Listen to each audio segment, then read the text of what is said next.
Easy, guys. I put my pants on, just like the rest of you, one leg at a time. Except, once my pants are on, I make gold records. What's going on, vinyl community and everybody out there in YouTube land? It is the Spin Doctor and his Vinyl Mayhem coming back with a video. That's right, 2 weekends in a row. That's right, they said it couldn't be done. But as I'm sure a lot of you have seen that thread going around, the 5 records would never sell. And I thought, you know what? A lot of people have jumped in on it. I've seen Dylan at Noble Records do it. I've seen JC, the Flip Side, doing it. Chris Brophy. I think Mazzy's done it. And Vinyl Richie's done it. Steve Carlson's done it. I don't even remember who started it, but a lot of people have done it. And I figured, why not? Let's throw it out there. Get a good video out there, hopefully. So, you know, why not? Here we go. Here's 5 records that I will never sell or get rid of. Now, I say that, obviously, things happen, but these are records that I would never want to get rid of, mainly for sentimental reasons. And if you hear things in the background, my wife and my daughter are in the room down there doing some stuff. They're wrapping presents for a event. So anyway, might hear them in the background. But anyway, first one, this actually is very sentimental.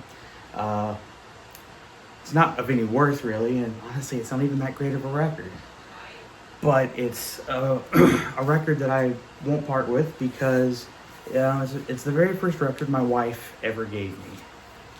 And it is this record here. It's called Eric Clapton and the Yardbirds. And this is one of those, like, excuse me, this is one of those records that, I don't even know, it's like on Springboard Records.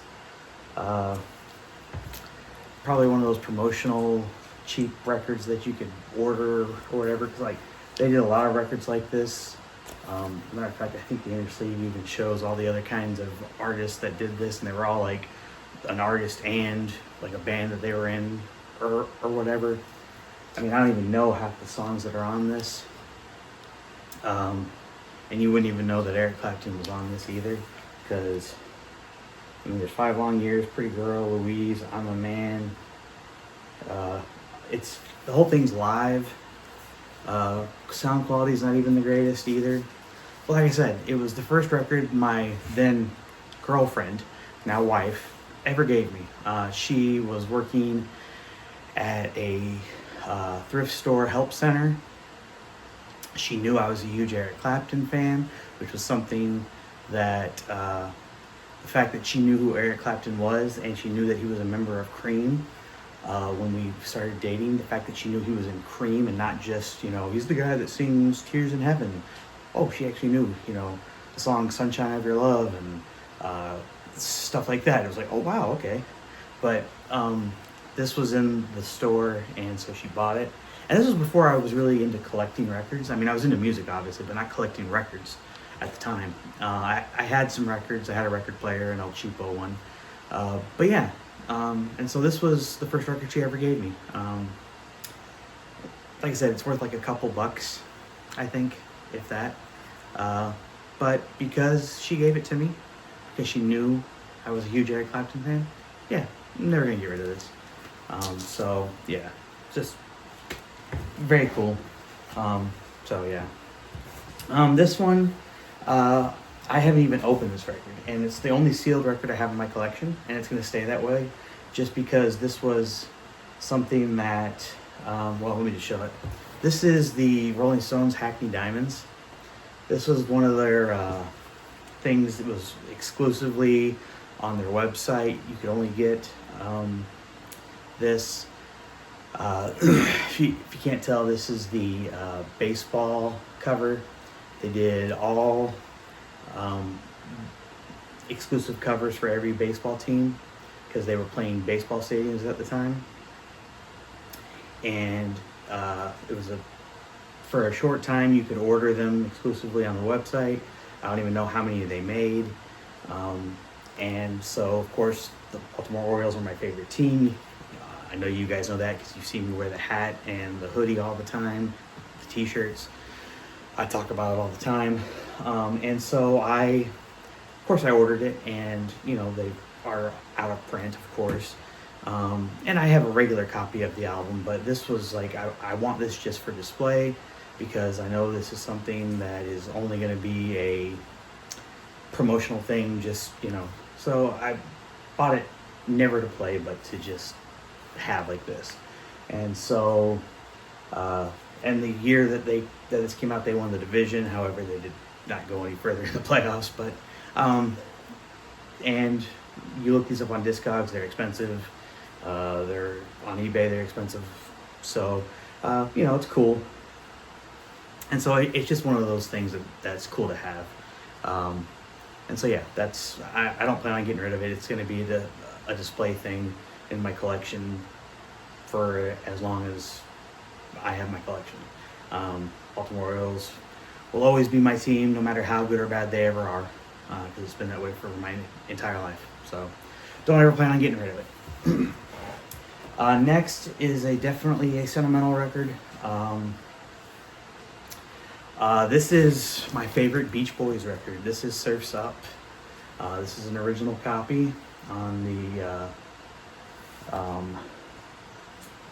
what is that? Brother Records. I don't know why I couldn't think of that. But the reason this one means a lot to me is because this was also my mom's favorite Beach Boys record.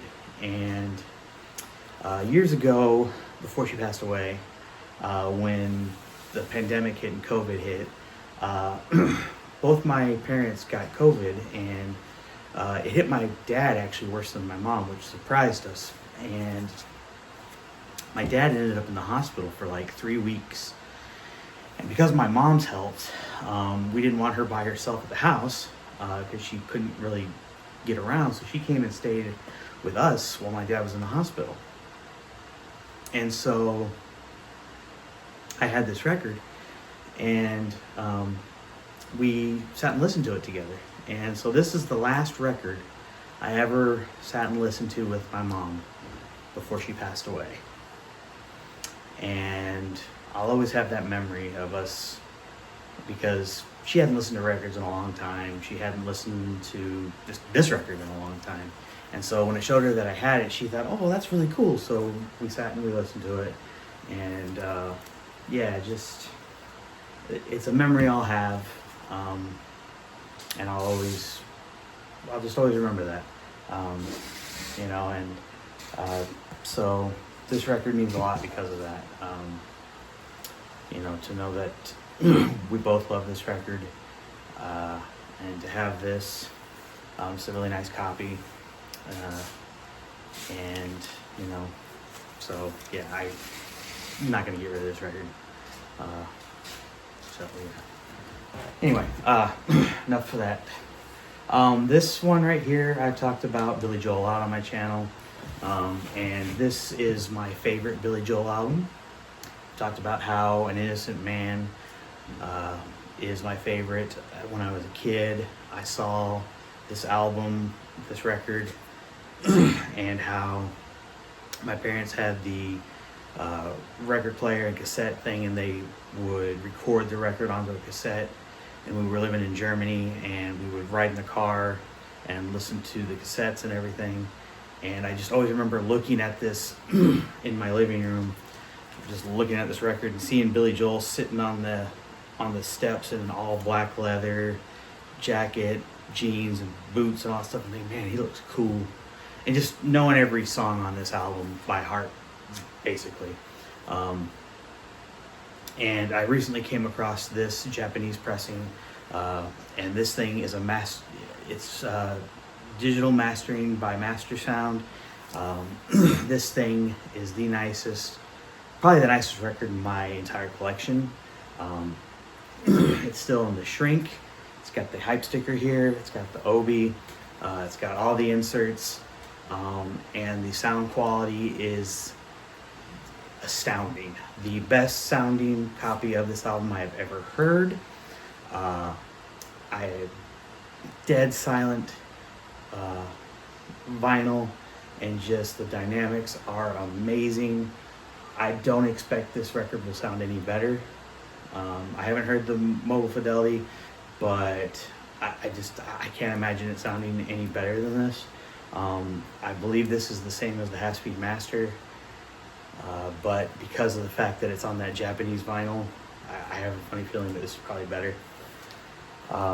But I love this record. My favorite song, Keeping the Faith, is on this record. An Innocent Man is just amazing. Uptown Girl, The Longest Time, Leave a Tender Moment Alone. Such great songs through and through. And again, just memories from my childhood. And like I said, this is the best I've ever heard this record, and I will never get rid of it because of it. Now the last is a twofer, and a long time ago, Riverbend Records did their big country sale of a bunch of country albums, and a lot of them came from Billy Hurst's own collection. And I remember I was telling my dad about it. My dad thought that was really, really awesome. So I told him about a lot of the titles. He was like, "Oh, that's awesome." So my dad actually gave me some money. He was like, "Hey, I want to make sure you get, so here's some extra money, because so one of the titles I wanted was, Billy let us know about some of the stuff that was coming, and I told him, I said, "Look, I'm really looking for some of these titles." He said, "Oh yeah, I'm gonna have those." And Vince Gill titles were some of them, and one of them was this title right here, Vince Gill's "Pocket Full of Gold." This album, I remember my dad having the cassette and us listening to it over and over again, knowing this album like the back of my hand. And this was Billy's own personal copy, and I ended up getting it. And I remember Billy even saying in the feed that night that he was glad that I'm the one that got it, because he knew how much I wanted it. My dad was excited I got it too, because he knew how much I wanted it. And it kind of brings it full circle, because my mom was usually a huge Vince Gill fan. My dad's a huge Vince Gill fan. We went and we saw him earlier this year for the first time. First concert my dad had been to in 50 years. First concert we'd ever been to together. Vince played for 3 hours. Great show. He played a bunch of songs from this album. Just amazing. So very happy to have this. It's a great copy. Very just ecstatic to have added this to my collection, and because it was Billy's, because this is my favorite Vince Gill record, because it reminds me of my mom and dad, I'm never getting rid of it. And to go along with that, later on this year, Billy had sent me this as a gift, and it's Billy's own album that he recorded in the 90s and then was pressed on vinyl 20 years ago. And he sent this to me as a gift, even signed it. And because it's from our own Billy Hurst from Riverbend Records, our own vinyl community member, had a channel for years, I'm obviously never going to get rid of this. And so, yeah, very, very cool. So that was a twofer. So technically this is 6, not 5. But to me, those two kind of just go hand in hand. But anyway, guys, that's what I got for you today. I hope you enjoyed it. What are records you guys say you'll never get rid of? I'd love to hear in the comments below. Tell me what you thought of my records. Anyway, guys, it's good to be back making videos again. Feeling much better than I have been the last few weeks. If you would, leave me a comment down below. Give me a like and subscribe, of course. And until next time, peace and love, and have a great week. Bye.